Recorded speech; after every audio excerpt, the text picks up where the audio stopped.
नमस्कार। तो कैसे पढ़ाई चल रही है आप सबकी? अपने लास्ट लेक्चर में हमने किया था समय विस्थापन ग्राफ, जिसे हम शॉर्टकट में बोलते हैं एसटी ग्राफ्स। उसमें हमने देखा था कि समय विस्थापन ग्राफ की जो ढाल होती है वो गति को प्रदर्शित करती है। अगर विस्थापन ग्राफ हमारा एक सरल रेखा है तो एक समान गति है, अगर वक्र है तो वो एक हमारी परिवर्तित गति है।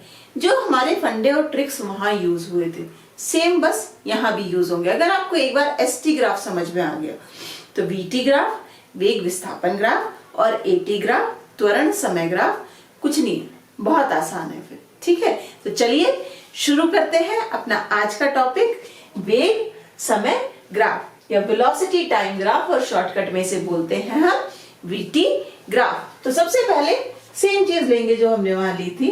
अगर हमारा वीटी ग्राफ एक स्ट्रेट लाइन है, वीटी ग्राफ हमारे क्या दिखाते हैं, भिन्न भिन्न समय पर वस्तु की गति क्या है। एक्स एक्सिस पर हम समय लेते हैं, वाई एक्सिस पर हम अपना वेग लेते हैं। तो अगर हमारा ग्राफ कुछ ऐसा है, स्ट्रेट लाइन है, तो सबसे पहले इसकी प्रवणता निकाल लेंगे हम। ओ ए अगर हम इसे कह लें, सो रेखा ओ ए की ढाल या प्रवणता, ढाल को इंग्लिश में कहते हैं स्लोप, प्रवणता को कहते हैं ग्रेडियंट। तो निकालो भाई। अगर हम ऐसे लिखते हैं, ये और इस पॉइंट पे ले लें, क्योंकि यहाँ पे जीरो है ना, तो आप कहीं भी ले लो, जीरो पे भी ले लो, कोई परेशानी वाली बात नहीं है। ठीक है, तो ये टाइम क्या हो गया t1, ये टाइम क्या हो गया t2, ये वाली वेलोसिटी क्या हो गई v1, ये वाली वेलोसिटी क्या हो गई v2। अब यहां से मान रहे हैं ओ ए नहीं, चलो ए बी लिख देते हैं सर, ए तो है ही, ओहो गंदा हो गया, बी, ए बी रेखा बी ए की ढाल क्या होगी, तो वो ये होगा थीटा। करेक्ट, तो निकालो टेन थीटा। टेन थीटा क्या हो जाएगा, लंब बटे आधार। लंब क्या है v2 माइनस v1, ये आधार क्या है t2 minus t1, v2 minus v1 बटे t2 माइनस t1। अगर ध्यान हो v2 माइनस v1 क्या होता था हमारा, डेल्टा v बटे डेल्टा t।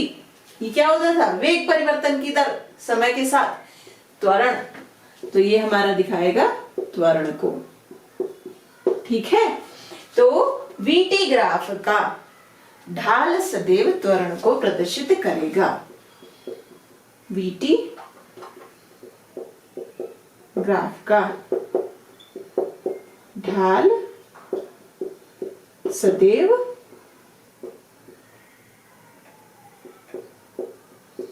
त्वरण को, और हाँ एक और चीज, सरल रेखा है तो कौन से त्वरण को प्रदर्शित करेगा, औसत त्वरण को, औसत त्वरण को प्रदर्शित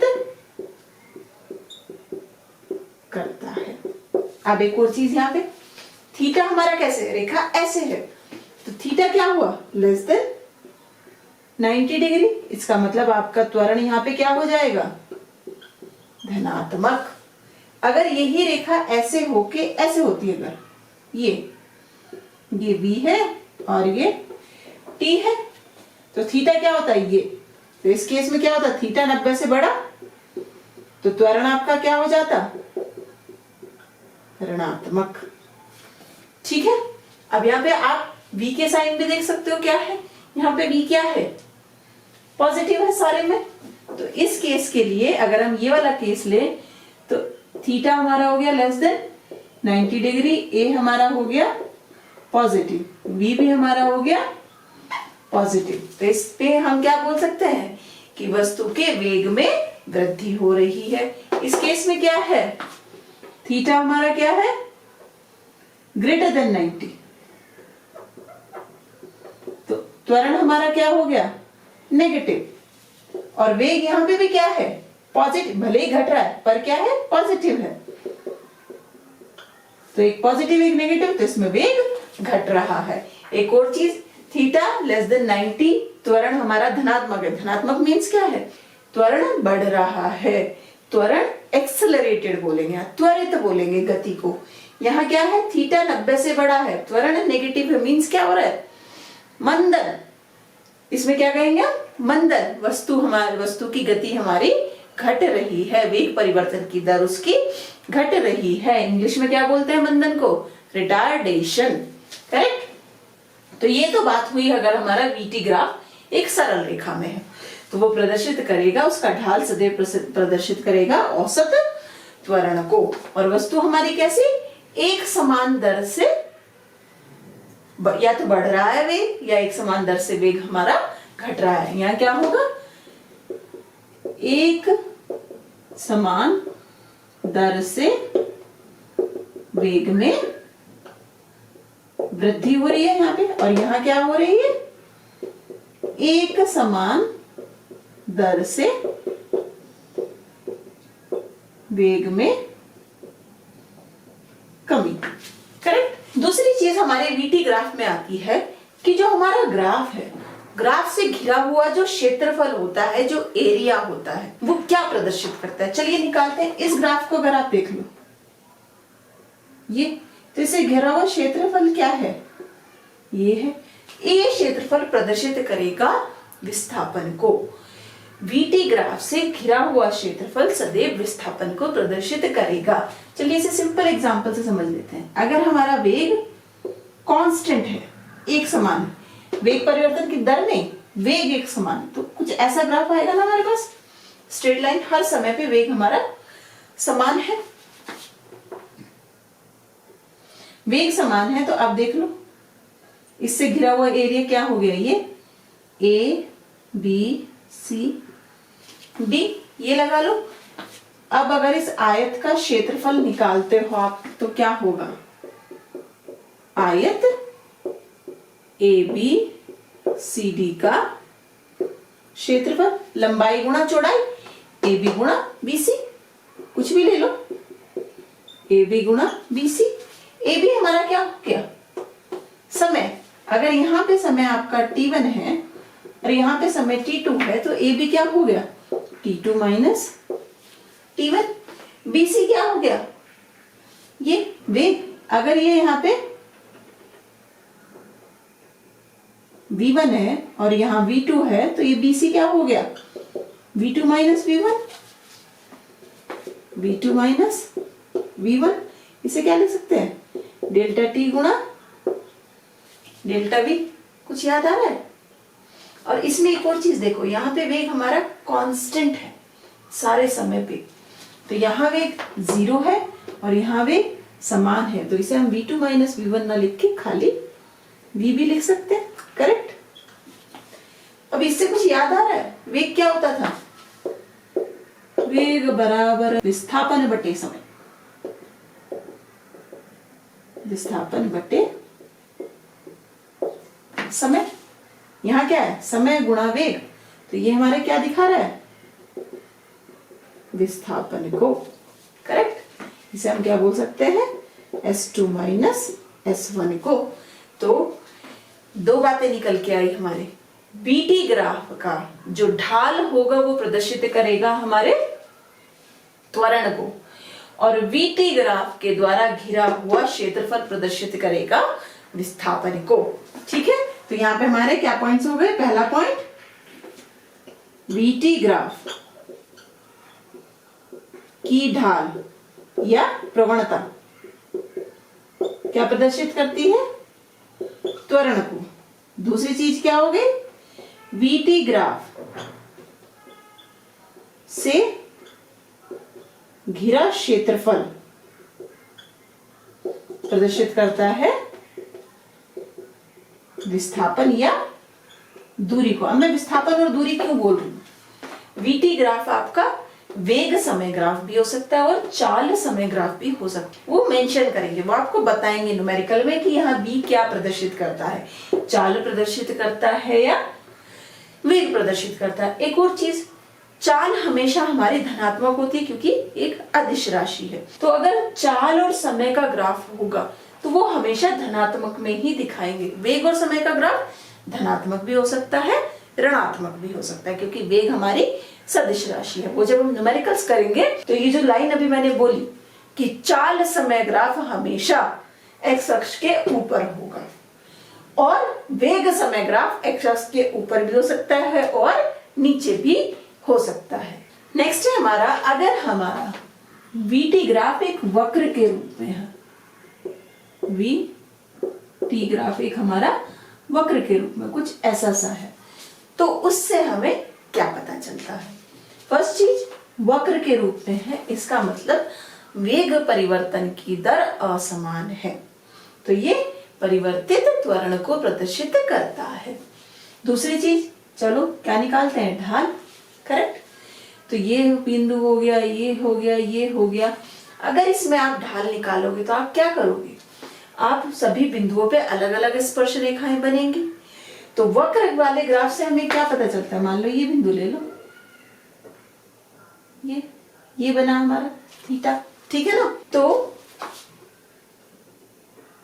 वक्र ग्राफ की प्रवणता एक दिए गए समय पर उसके त्वरण को बताएगी। तो इसमें जो हमारी प्रवणता या ढाल होगी वक्र ग्राफ की, किसी बिंदु पर ढाल जो होगी वो तात्क्षणिक त्वरण को बताएगी। तो अगर हम इस एग्जाम्पल को ले लें, इसे हम बिंदु P मान दें, बिंदु P पर समय क्या मान लो? t1, t बराबर t1। वेग कितना हो गया? कुछ पर्टिकुलर मान लो v1, वेग हो गया v1 एक छोटे से टाइम पीरियड के लिए। तो इसमें हमारा थीटा कैसे निकलेगा? ये ना भाई, ये चीज और ये चीज, तो टेन थीटा कैसे निकल गया हमारा?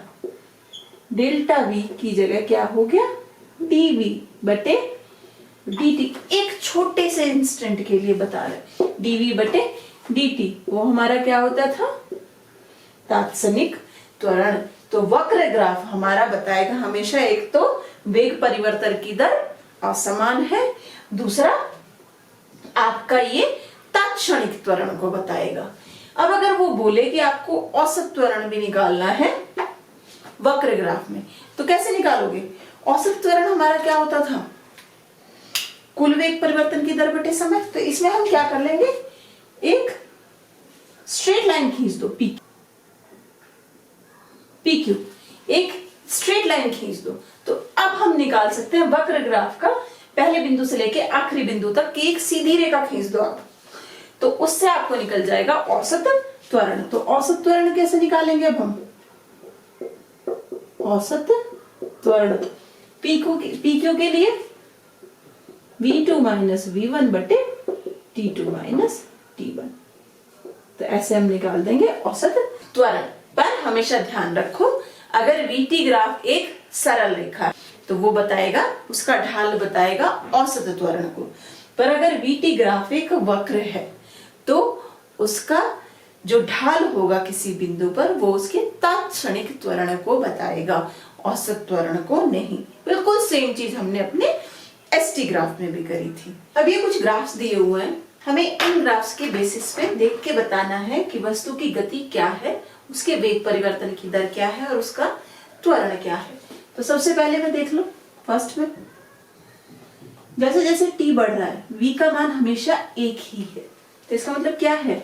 v हमारा क्या हो गया? कांस्टेंट। करेक्ट। अगर आप इसके किसी भी बिंदु पे स्पर्श रेखा खींचो तो स्पर्श रेखा क्या होगी? कि स्ट्रेट लाइन नहीं होगी। तो थीटा क्या हो गया? 0। थीटा वेग प्रवणता 0। VT ग्राफ में जो आपकी प्रवणता होती है या जो आपका ढाल होता है वो क्या दिखाता है? त्वरण को। तो त्वरण भी 0। तो यहाँ पे वस्तु एक समान वेग से गति कर रही है, वेग परिवर्तन की दर यहाँ 0 है। वस्तु एक समान वेग से गति कर रही है। ठीक, चलो दूसरे में आते हैं। दूसरे में फिर से सबसे पहले हम क्या निकालेंगे? हमेशा ढाल। कोई भी ग्राफ हो सबसे पहले ढाल निकालो। ढाल क्या हुई है? थीटा। हमने कहा था जब लाइन हमारी ऐसे हो तो थीटा हमारा क्या होता है? 90 से कम। Theta less than 90 degree. मतलब आपकी ढाल क्या हो गई 90 से कम, तो tan थीटा क्या हो गया पॉजिटिव। यहां ढाल कैसे प्रदर्शित करता है त्वरण को, तो त्वरण भी क्या हो गया धनात्मक। अगर त्वरण आपका धनात्मक है तो वेग में क्या होगा, वेग में वेग परिवर्तन की दर में वृद्धि होगी।